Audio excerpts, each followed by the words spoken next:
Bermondsey is an area of London marked by glaring contrast.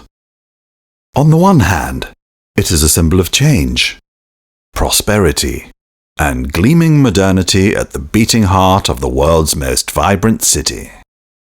On the other, its history is rooted in tradition, struggle, neglect, and poverty. Burmanzee's greatest sons, the Burmanzee Mods, perfectly encapsulate and reflect the contradictions of their manner. The Burmanzee Mods are one of the unsung cult bands of the last 30 years.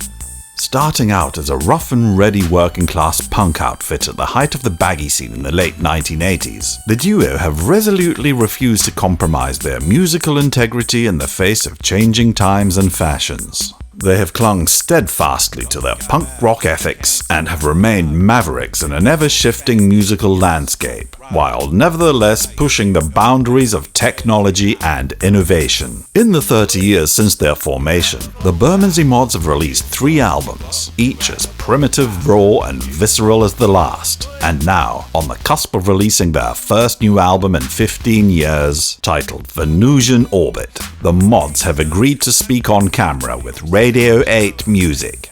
We caught up with Dave Greenwood and Terry Glover in rehearsal at their local Dockers Hall.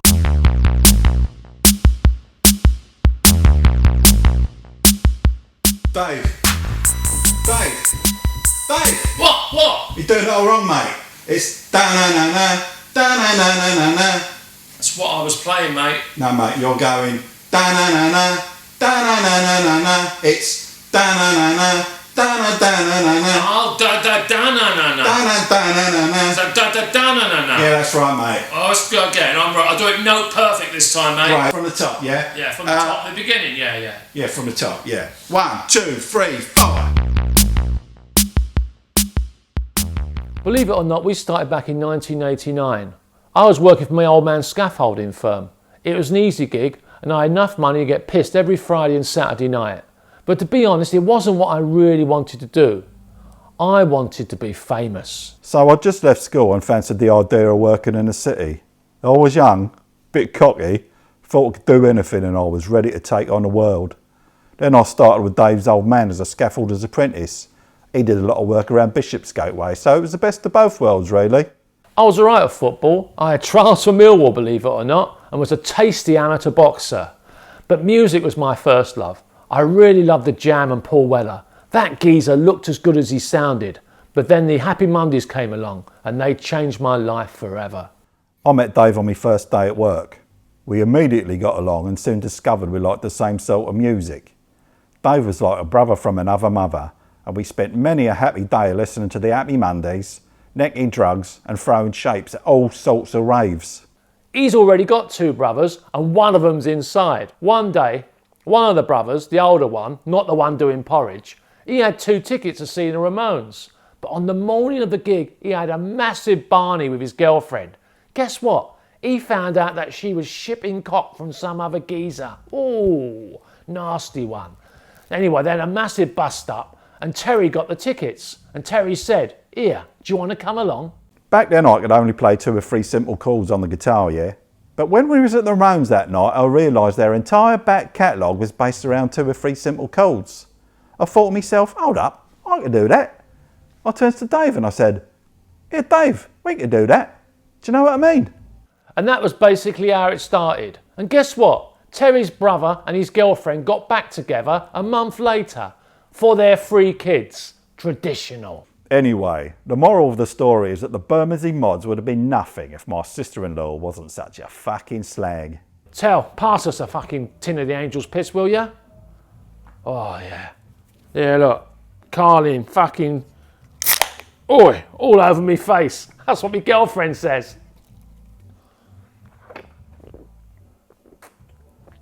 Get it down, ya. You want some, Tell? I don't know where the last 30 years have gone. We're disappointed we haven't been more successful, but then again, we haven't exactly been prolific. But as we say, it's quality, not quantity that matters. We'd rather do nothing than pump out a load of shit like fucking Coldplay, do you know what I mean? I realised the other day that we'd written and recorded 49 songs in 30 years, That's one song every 225 days, which is roughly how long it takes Venus to orbit the Sun. Hence the album title, Venusian Orbit. Intellectual, yeah. Our friends and family, they all doubted us. But now there's a deal on the horizon. Who's laughing now, eh? We feel vindicated. It ain't all been rock and roll, dope and fucking in the streets, you know. We just kept going and kept the dream alive. Now we're on the cusp of something. Something fucking cosmic. Cosmic? Something bigger than all of us. Dave and Terry are fiercely proud of their working class roots. Both grew up in and around the mean streets of a Bermondsey council estate. They are both die-hard fans of Millwall Football Club, and to this day live within a stone's throw of the club's iconic grounds, the Den. So Millwall's motto is no one likes us and we don't care. That's the Burmanzee Mods philosophy of life. Yeah, it's the punk rock attitude. Fuck the establishment. We make the music we want to make and we don't care what other people think. John Lennon once said, say what you mean what you say and put a fucking backbeat on it. Fucking drum machine. That's the Burmanzee Mods. Yeah, we make our music of art and soul and guts. And like Millwall, we got the best fucking fans in the world. They're more like fucking mates than fans, ain't they, Tel? Yeah, that's right. And we like our independence. We don't even have a manager just so we can keep it real. Yeah, keeping it fucking real. We're the best team in London, no, the best team of all. Everybody knows us, we're called Millwall. Let them come, let them come, let them come. Let them all come down to the den.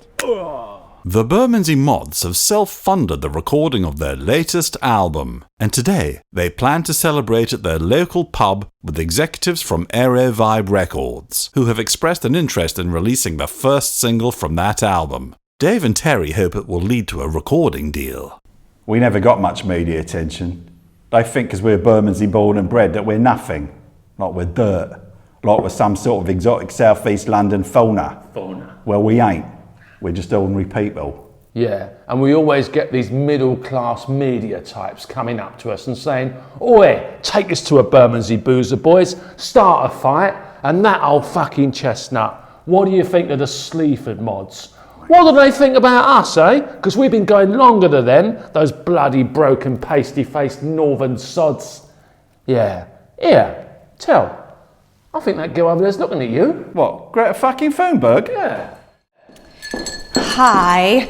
You're not the Bermondsey Mods, are you? Are you old enough to be in a pub, darling? You a fan, are ya? No, I'm Alice from Aero Vibe Records. Oh, Dave. Terry. I saw you come in a little while ago, but I was expecting a much younger band. Not to suggest you look old or anything, it's just that your music sounds so fresh and contemporary. I just imagine you look the same. Anyway, it's so lovely to meet you both. We're all very excited about the new single and there's a real buzz about it in the office. You're on your own, love. Where's the rest of your crew? It's not every day you get to meet Bermondsey royalty. Just me, I'm afraid. The others have important prior engagements and are devastated they couldn't make it. So you have me all to yourself. More champers for the rest of us, darling. But we were hoping to speak to your governor about an advance. Yeah, we've got our eye on some new recording equipment, want to get some new duds, some new shades. These days, image is everything. Professionalised, do you know what I mean? Well, firstly, I am the governor or distribution manager, if you prefer. And secondly, Aero Vibe isn't a record company as such. We offer artist aggregation and distribution services. In simple terms, that means we put your physical records in the shops and get your digital assets on streaming and download platforms around the world. Any money you make is based purely on sales after the deduction of distribution costs. There is no advance. You mean we do all the work and everyone else gets paid first? You're having a laugh at you, darling. Fucking you, it was too good to be true. Come on, love, you got to negotiate. You got to give us a bit of buns. I'm sorry, Terry, there's no scope for negotiation. Look, most bands tend to have a manager who navigates the business side of things for them.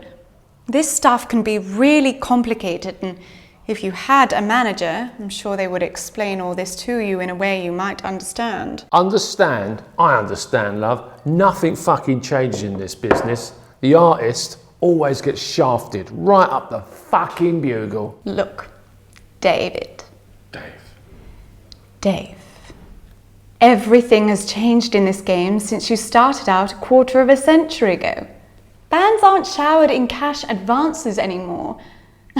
You're not likely to make any money unless you're an established big-name band with considerable leverage, which you are not. Alice, mate, we've been in this game for 30 years. You don't get more established than the Burmanzee Mods, and we've never made a fucking penny. Well, how has your brand developed over those 30 years, Terry? Brand? We ain't a tin of fucking lager, darling. We do have principles, you know. Look, for God's sake, it's not unprincipled to promote your music. You produce great material, but you have to sell yourselves. The world's not sitting at home waiting for the Bermondsey Mods, you know.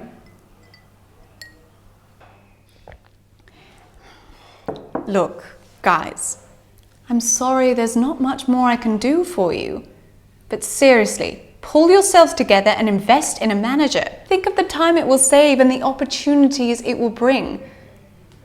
And a good manager would free you both up to focus on what you do best. Listen, I've got to get back to the office for a meeting. Another damned Coldplay album in the pipeline. I'll see you later.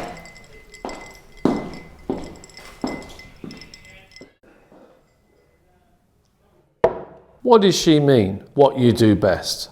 She's 12 years old, mate. She knows fuck all. She didn't even get around in. Dave and Terry were initially disappointed by the day's setbacks. The Burmanzee Mods may think the world is out of order, but we leave them now, safe in the expectation that they'll dust themselves off and do everything in their inimitable way to put the world to rights. Thing is, Dave, the music industry's riddled with stuck-up rich kids like Alice. Do you know what I mean? I know the type. With no decent tune if you blew one up their arseholes at 200 fucking decibels. But to be fair to her, Terry, she did like our stuff. Hold up. Hello? Oh, Alice, you alright, girl? Is that Alice? Yeah? What's she saying? Yeah. What's she saying? Yeah?